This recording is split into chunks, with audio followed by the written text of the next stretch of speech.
নমস্কার। আজকে আপনাদেরকে নিয়ে যাব দক্ষিণ দিনাজপুরের একটি ঐতিহ্যবাহী শিব মন্দির, যেই শিব ঠাকুরটি নড়ে। হ্যাঁ, ঠিকই শুনছেন, যেই শিবলিঙ্গটি নড়ে জন্যই এই জায়গাটার নাম হয়েছে নরবরিয়া শিব। এটা দক্ষিণ দিনাজপুরের একদম বর্ডার লাগোয়া, মানে এই দিকে গেলেই আপনারা বাংলাদেশ বর্ডার পাবেন, আর পাশেই দক্ষিণ থেকে উত্তর দিনাজপুর জেলা।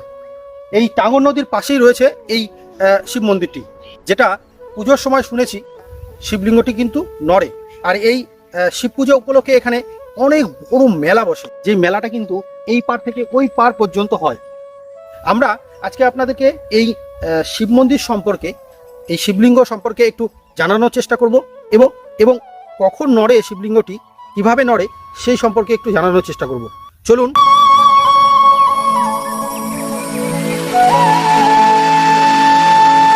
হয় এই জায়গাটাতে, কারণ যেহেতু টাঙ্গর নদী, টাঙ্গর নদীর পাশেই এই নরবরিয়া শিবে যখন শিব পুজোর দিন এখানে পুজো করা হয়, তখন এই নদী থেকে কিন্তু জল নিয়ে এসে এই মন্দিরে পুজো করা হয়।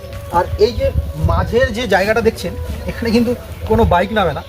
এই জায়গা দিয়ে যারা গন্ডি কেটে গেলে, মানে শুয়ে শুয়ে বাবার মাথায় জল ঢালার জন্য জল নিয়ে যায় এই নদী থেকে, তাদের সুবিধার জন্য কিন্তু এই জায়গাটা তৈরি করা হয়েছে। এই নরবরিয়া শিবের এখানে যে শিবলিঙ্গগুলো আছে সেগুলো একটু আলাদা। মানে এই যে দেখুন, এই যে শিবলিঙ্গটা মাঝের আছে সেটা কিন্তু এটাও নড়ে, মানে না, এটা কোনো ভেঙে যায়নি, কোথাও ভাঙা হয়নি, এইরকমই ছিল, তাই তো? এইরকমই আছে এই বটগাছের নিচে। এই যে দেখতে পাচ্ছেন, আমি মেন যে শিবলিঙ্গটা সেটা কিন্তু এখনো দেখাইনি, আমি ধীরে ধীরে দেখাবো সেই জায়গাগুলো। বিশেষ বিশেষ যে জায়গাগুলো ছড়িয়ে ছিটিয়ে আছে সেগুলোকে আগে তুলে ধরছি, তারপরে আমরা মেন জায়গাটাতে আসবো।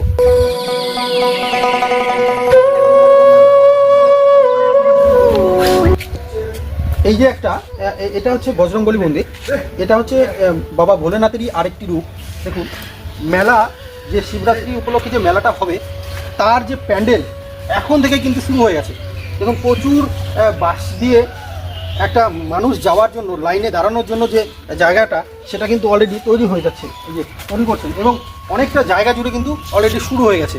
এতক্ষণ ধরে যে নরবরিয়া শিব বা নরবরিয়া যে শিবলিঙ্গর কথা বলছিলাম, সেটাই হচ্ছে এই যে সেই মন্দির, মেন মন্দির। আমরা এখানে ঢুকবো এবং দেখাবো আপনাদেরকে যে শিবলিঙ্গটি নড়ে সেটা কেমন দেখতে, কেমন। আসুন।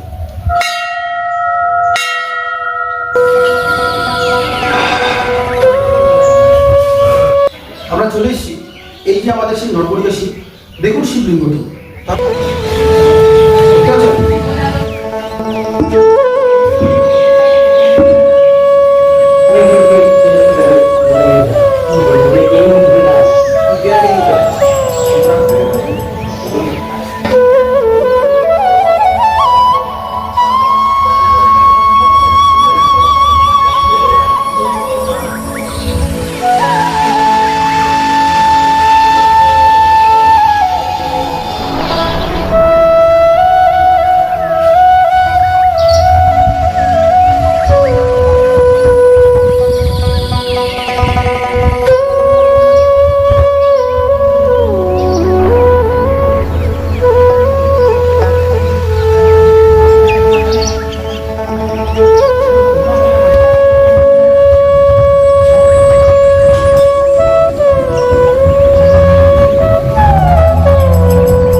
এখানে কিন্তু কীর্তন হয়, এখানে কয়েকদিন ধরে কীর্তন চলে।